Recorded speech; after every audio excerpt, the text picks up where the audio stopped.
নমস্কার বন্ধুরা, মাইন্ড বার্ডে তোমাদের স্বাগত। আজকে আমাদের পাঠ্য গল্প বহুরূপী, লিখেছেন সুবোধ ঘোষ।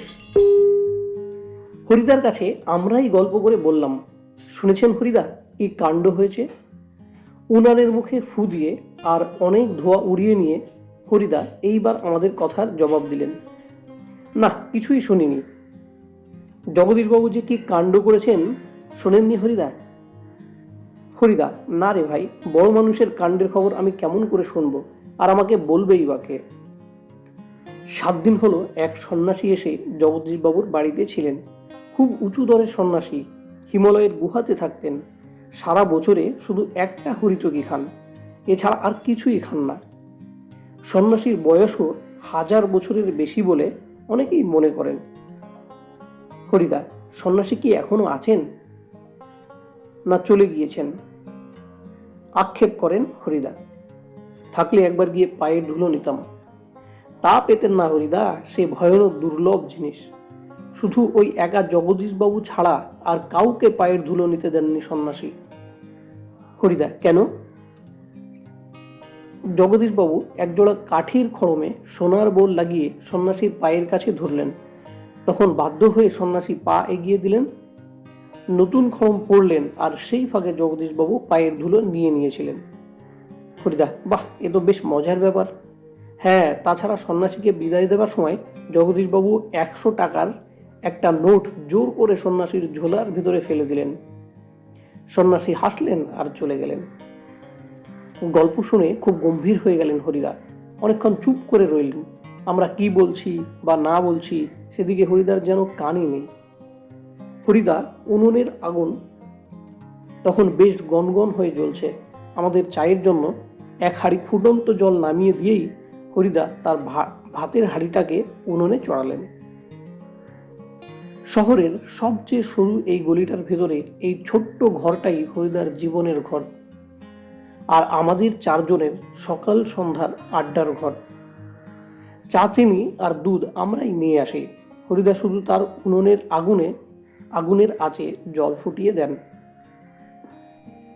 খুবই গরিব মানুষ হরিদা, কিন্তু কাজ করতে হরিদার প্রাণের মধ্যেই যেন একটা বাধা আছে। ইচ্ছে করলে কোনো অফিসের কাজ, কোনো দোকানের বিক্রিওয়ালার কাজ পেয়ে যেতে পারেন হরিদা, কিন্তু ওই ধরনের কাজ হরিদার জীবনের পছন্দই নয়। একেবারে ঘড়ির কাঁটার সামনে সময়ে বেঁধে দিয়ে আর নিয়ম করে নিয়ে রোজই একটা চাকরির কাজ করতে যাওয়া হরিদার পক্ষে সম্ভব নয়। হরিদার উনুনের হাঁড়িতে অনেক সময় শুধু জল ফোটে, ভাত ফোটে না। এই একঘেয়ে অভাবটাকে সহ্য করতে হরিদার আপত্তি নেই, কিন্তু একঘেয়ে কাজ করতে ভয়ানক আপত্তি। হরিদার জীবনে সত্যিই একটা নাটকীয় বৈচিত্র্য আছে, আর সেটাই যে হরিদার জীবনের পেশা। হরিদা মাঝে মাঝে বহুরূপী সেজে যেটুকু রোজগার করেন তাতেই তার ভাতের হাঁড়ির দাবি মিটিয়ে দিতে চেষ্টা করেন। মাঝে মাঝে সত্যিই উপোস করেন হরিদা। তারপর একদিন হঠাৎ আবার এক সকালে কিংবা সন্ধ্যায় বিচিত্র ছদ্মবেশে অপরূপ হয়ে পথে বের হয়ে পড়েন। কেউ চিনতে পারে না, যারা চিনতে পারে 1 আনা 2 আনা বকশিস দেয়, যারা চিনতে পারে না তারা হয় কিছুই দেয় না, কিংবা বিরক্ত হয়ে 2-1 পয়সা দিয়ে দেয়। একদিন চকের বাসস্ট্যান্ডের কাছে ঠিক দুপুর বেলাতে একটা আতঙ্কের হল্লা বেজে উঠেছিল। একটা উন্মাদ পাগল, তার মুখ থেকে লালা ঝরে পড়ছে, চোখ দুটো কটকটে লাল, তার কোমরে একটা ছেঁড়া কম্বল জড়ানো, গলায় টিনের কৌটোর একটা মালা। পাগলটা একটা থান ইট হাতে তুলে নিয়ে বাসের উপরে বসা যাত্রীদের দিকে তেড়ে যাচ্ছে। চেঁচিয়ে উঠছে যাত্রীরা, 2-1 পয়সাও ফেলে দিচ্ছে। একটু পরেই বাসের ড্রাইভার কাশীনাথ ধমক দেয়, খুব হয়েছে হরি, এইবার সরে পড়ো, অন্যদিকে যাও। ওটা কি একটা বহুরূপী? বাসের যাত্রীরা কেউ হাসে, কেউ বা বেশ বিরক্ত হয়, কেউ আবার বেশ বিস্মিত। সত্যি খুব চমৎকার পাগল সাজতে পেরেছে তো লোকটা। হরিদার জীবন এইরকম বহুরূপের খেলা দেখেই একরকম চলে যাচ্ছে। এই শহরের জীবনে মাঝে মাঝে বেশ চমৎকার ঘটনা সৃষ্টি করেন বহুরূপী হরিদা।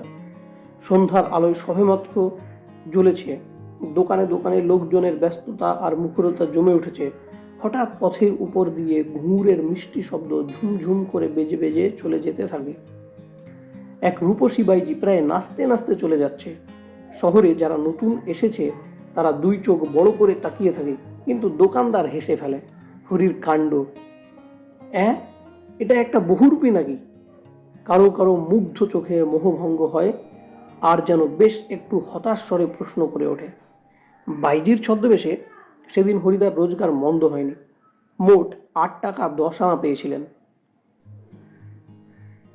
আমরাও দেখেছিলাম, এক এক দোকানের সামনে গিয়ে দাঁড়াচ্ছে সেই রূপসী বাইজি, মুচকি হেসে আর চোখ টিপে একটা ফুলসাজি এগিয়ে দিচ্ছে। দোকানদারও হেসে ফেলে আর একটা সিকি তুলে নিয়ে বাইজির হাতের ফুলসাজির উপরে ফেলে দেয়। কোনোদিন বাউল, কোনোদিন কাপালিক, কখনো বোচকা কাঁধে বুড়ো কাবুলিওয়ালা, কখনো হ্যাট কোট পেন্টুল পরা ফিরিঙ্গি কেরামিন সাহেব। একবার পুলিশ সেজে দয়ালবাবুর লিচু ভাঙ্গারের ভেতরে দাঁড়িয়েছিলেন হরিদা। স্কুলের 4টে ছেলেকে ধরেছিলেন। ভয়ে কেঁদে ফেলেছিল ছেলেগুলো, আর স্কুলের মাস্টার এসে সেই নকল পুলিশের কাছে ক্ষমা চেয়েছিলেন। এবারের মতো মাফ করে দিন ওদের। কিন্তু 8 আনা ঘুষ নিয়ে তারপর মাস্টারের অনুরোধ রক্ষা করেছিল সেই নকল পুলিশ।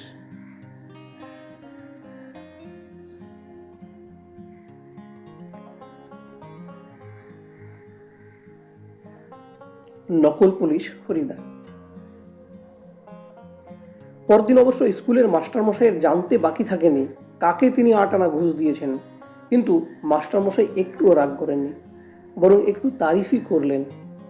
বাহ, সত্যি খুব চমৎকার পুলিশ সেজেছিল তো হরি। আজ এখন কিন্তু আমরা ঠিক বুঝতে পারছি না হরিদা এত গম্ভীর হয়ে কি ভাবছেন। সন্ন্যাসীর গল্পটা শুনে কি হরিদার মাথায় নতুন কোনো মতলব ঝটপট করে উঠছে? ঠিকই, আমাদের সন্দেহ মিথ্যে নয়। হরিদা বললেন, আজ তোমাদের একটা জবর খেলা দেখাবো। আমাদের দেখিয়ে আপনার লাভ কি হরিদা? আমাদের কাছ থেকে একটা সিগারেটের চেয়ে বেশি কিছু তো পাবেন না। হরিদা, না, ঠিক তোমাদের দেখাবো না, আমি বলছি তোমরা সেখানে থেকো, তাহলে দেখতে পাবে। কোথায়? হরিদা, আজ সন্ধ্যায় জগদীশ বাবুর বাড়িতে। হঠাৎ জগদীশ বাবুর বাড়িতে খেলা দেখাবার জন্য আপনার এত উৎসাহ জেগে উঠলো কেন? হরিদা হাসেন, মোটামতো কিছু আদায় করে নেব। বুঝতেই তো পারছো, পুরো দিন রূপ ধরে ঘুরে বেড়িয়েও 2-3 টাকার বেশি হয় না। একবার বাইজি সেজে অবশ্য কিছু বেশি পাওয়া গিয়েছিল, কিন্তু তাতেই বা কি হবে? ঠিকই বলেছেন হরিদা, সপ্তাহে বড় জোর একটা দিন বহুরূপে সেজে পথে বের হন হরিদা, কিন্তু তাতে 7 দিনের পেট চলার মতো রোজগার হয় না। হরিদা বলেন, না, এবার আর কাঙালের মতো হাত পেতে বকশিস নেওয়া নয়। এবার মারি তো গন্ডার, লুটি তো ভান্ডার। একেবারেই যা ঝেলে নেব তাতে আমার সারা বছর চলে যাবে। কিন্তু সে কি করে সম্ভব? জগদীশবাবু ধনী মানুষ বটেন, কিন্তু বেশ কৃপণ মানুষ। হরিদাকে একটা যোগী সন্ন্যাসী কিংবা বৈরাগী সাজতে দেখে কত আর খুশি হবেন জগদীশবাবু? আর খুশি হলেই বা কত আনা বকশিস দেবেন? 5 আনার বেশি তো নয়। হরিদা বলেন, তোমরা যদি দেখতে চাও তবে আজ ঠিক সন্ধ্যাতে জগদীশবাবুর বাড়িতে থেকো। আমরা বললাম থাকবো, আমরা স্পোর্টের চাঁদা নেবার জন্য আজ ঠিক সন্ধ্যাতেই জগদীশবাবুর কাছে যাব। বড় চমৎকার আজকের এই সন্ধ্যার চেহারা। আমাদের শহরের গায়ে কতদিন তো চাঁদের আলো পড়েছে, কিন্তু কোনোদিন তো আজকের মতো এমন একটা স্নিগ্ধ ও শান্ত উজ্জ্বলতা কখনো চারিদিকে এমন সুন্দর হয়ে ফুটে ওঠেনি। ফুরফুর করে বাতাস বইছে। জগদীশবাবুর বাড়ির বাগানের সব গাছের পাতাও ঝিরঝির শব্দ করে কি যেন বলতে চাইছে। জগদীশবাবুর বাড়ির বারান্দাতে মস্ত বড় একটা আলো জ্বলছে। সেই আলোর কাছে একটা চেয়ারের উপরে বসে আছে জগদীশবাবু। সাদা মাথা, সাদা দাড়ি, সৌম্য, শান্ত ও জ্ঞানী মানুষ জগদীশবাবু। আমরা আমাদের স্পোর্টের চাঁদার খাতাটিকে জগদীশবাবুর হাতে তুলে দিয়ে দাঁড়িয়ে আছি। চমকে উঠলেন জগদীশবাবু। বারান্দায় সিঁড়ির দিকে তাকিয়ে জগদীশবাবুর 2 বিস্মিত চোখ অপলক হয়ে গেল। আমরাও চমকে উঠেছি বইকি, আশ্চর্য হয়েছি, একটু ভয়ও পেয়েছি। কারণ সত্যিই যে বিশ্বাস করতে পারছি না, সিঁড়ির কাছে এসে যে দাঁড়িয়েছে সে কি সত্যিই হরিদা? ও চেহারা কি সত্যিই কোনো বহুরূপীর হতে পারে? জটা জুটধারী কোনো সন্ন্যাসী নয়, হাতে কমণ্ডল নেই, চিমটে নেই, মৃগচর্মের আসনও সঙ্গে নেই, গৈরিক সাজও নেই। আদুর গা, তার উপরে একটি ধবধবে সাদা উত্তরীয়, পরনে ছোট্ট বহরের একটি সাদা থান। মাথায় ফুরফুর করে উঠছে শুকনো সাদা চুল, ধুলো মাখা পা, হাতে একটা ঝোলা, সে ঝোলার ভিতরে শুধু একটা বই, গীতা। গীতা বের করে কি যেন দেখলেন এই আগন্তুক, তারপর নিজেরই মনে হাসলেন। আগন্তুক এই মানুষটিকে যেন এই জগতের সীমার ওপার থেকে হেঁটে হেঁটে চলে এসেছেন। শীর্ণ শরীরটাকে প্রায় অশরীরী একটা চেহারা বলে মনে হয়, কিন্তু অদ্ভুত উদ্যত শান্ত ও উজ্জ্বল একটা দৃষ্টি এই আগন্তুকের চোখ থেকে ঝরে পড়ছে। উঠে দাঁড়ালেন জগদীশবাবু। আসুন। আগন্তুক হাসেন। আপনি কি ভগবানের চেয়েও বড়? জগদীশবাবু কিছু ভেবে বলেন, কেন কেন আপনি এ কথা বলছেন মহারাজ? আমি মহারাজ নই, আমি এই সৃষ্টির মধ্যে এক কণা ধুলি। কিন্তু আপনি বোধহয় 11 লক্ষ টাকার সম্পত্তির অহংকারে নিজেকে ভগবানের চেয়েও বড় বলে মনে করেন, তাই ওখানে দাঁড়িয়েই আছেন, নেমে আসতে পারছেন না। সেই মুহূর্তে সিঁড়ি ধরে নেমে যান জগদীশবাবু। আমার অপরাধ হয়েছে, আপনি রাগ করবেন না। আগন্তুক আবার হাসেন। আমি বিরাগী, রাগ নামে কোনো রিপু আমার নেই, ছিল একদিন, সে পূর্ব জন্মের কথা। জগদীশবাবু বলুন, এখন আপনাকে কিভাবে সেবা করব? বিরাগী বলেন, ঠান্ডা জল চাই, আর কিছু চাই না।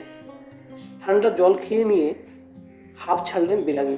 এদিকে ভবতোষ আমার কানের কাছে ফিসফিস করে, না না, হরিদা নয়, হতেই পারে না, অসম্ভব, হরিদার গলার স্বর এরকমেরই নয়। বিরাগী বলেন, পরম সুখ কাকে বলে জানেন? সব সুখের বন্ধন থেকে মুক্ত হয়ে যাওয়া। ভবতোষের কানের কাছে মুখ এগিয়ে দিয়ে অনাদি বলে, শুনছো তো, এসব ভাষা কি হরিদার মুখের ভাষা হতে পারে? জগদীশবাবু ততক্ষণ সিঁড়ির উপরে বসে পড়েছেন। বোধহয় বিরাগীর পা স্পর্শ করার জন্য তার হাত দুটো ছটফট করতে শুরু করেছে। জগদীশবাবু বলেন, আমার এখানে কয়েকটা দিন থাকুন বিরাগীজি। আপনার কাছে এটা আমার প্রাণের অনুরোধ। 2 হাত জোড় করে বিরাগীর মুখের দিকে তাকিয়ে থাকেন জগদীশবাবু। বিরাগী হাসেন। বাইরে খোলা আকাশ থাকতে আর ধরিত্রীর মাটিতে স্থান থাকতে আমি এক বিষয়ী দালান বাড়ির ঘরে থাকবো কেন বলতে পারো? বিরাগীজি, জগদীশবাবুর গলার স্বর আবেদন করুণ হয়ে ছলছল করে। বিরাগী বলেন, না, আপনার এখানে জল খেয়েছি, এই যথেষ্ট। পরমাত্মা আপনার মঙ্গল করুন, কিন্তু আপনার এখানে থাকা আমার পক্ষে সম্ভব নয়। জগদীশবাবু, তবে অন্তত একটু কিছু আজ্ঞা করুন, যদি আপনাকে কোনো। বিরাগী, না না, আমি যার কাছে পড়ে আছি তিনি আপনার চেয়ে কিছু কম নয়, কাজেই আপনার কাছে তো আমার কিছু চাইবার দরকার হয় না। জগদীশবাবু, তবে কিছু উপদেশ শুনিয়ে যান বিরাগীজি, নইলে আমি শান্তি পাব না। বিরাগী, ধন জন যৌবন কিছুই নয় জগদীশবাবু, ওসব হলো সুন্দর সুন্দর এক একটি বঞ্চনা। মন প্রাণের সব আকাঙ্ক্ষা নিয়ে শুধু সেই একজনের আপন হতে চেষ্টা করুন, যাকে পেলে এই সৃষ্টির সব ঐশ্বর্য পাওয়া হয়ে যায়। আচ্ছা, আমি চলি। জগদীশবাবু বলেন, আপনি একটা মিনিট থাকুন বিরাগীজি। সিঁড়ির উপরে অচঞ্চল হয়ে 1 মিনিট দাঁড়িয়ে রইলেন বিরাগী। আজকের চাঁদের আলোর চেয়েও স্নিগ্ধ হয়ে এক জ্যোৎস্না যেন বিরাগীর চোখ থেকে ঝরে পড়ছে। ভবতোষ ফিসফিস করে, না না, ওই চোখ কি হরিদার চোখ হতে পারে? অসম্ভব। জগদীশবাবু হাতে একটা থলির ভিতরে নোটের তাড়া। বিরাগীর পায়ের কাছে থলিটা রেখে দিয়ে ব্যাকুল স্বরে প্রার্থনা করে জগদীশবাবু, এই প্রণামী, এই সামান্য 101 টাকা গ্রহণ করে আমাকে শান্তি দান করুন বিরাগীজি। আপনার তীর্থ ভ্রমণের জন্য এই টাকাটা আমি দিলাম। বিরাগী হাসেন। আমার বুকের ভিতরেই যে সব তীর্থ, ভ্রমণ করে দেখবার তো কোনো দরকার হয় না। জগদীশবাবু, আমার অনুরোধ বিরাগীজি। বিরাগী বলেন, আমি যেমন অনায়াসে ধুলো মারিয়ে চলে যেতে পারি, তেমনি অনায়াসে সোনাও মারিয়ে চলে যেতে পারি। বলতে বলতে সিঁড়ি থেকে নেমে গেলেন বিরাগী। 101 টাকার থলিটা সিঁড়ির উপরেই পড়ে রইল। সেদিকে ভুলেও একবার তাকালো না বিরাগী। কি করছেন হরিদা? কি হলো? কই, আজ যে বলেছিলেন জবর খেলা দেখাবেন, সে কথা কি ভুলে গেলেন? আজকের সন্ধ্যাটা ঘরে বসেই কাটিয়ে দিলেন কেন? বলতে বলতে আমরা সবাই হরিদার ঘরের ভেতরে ঢুকলাম। হরিদার উনুনের আগুন তখন বেশ গনগন হয়ে জ্বলছে।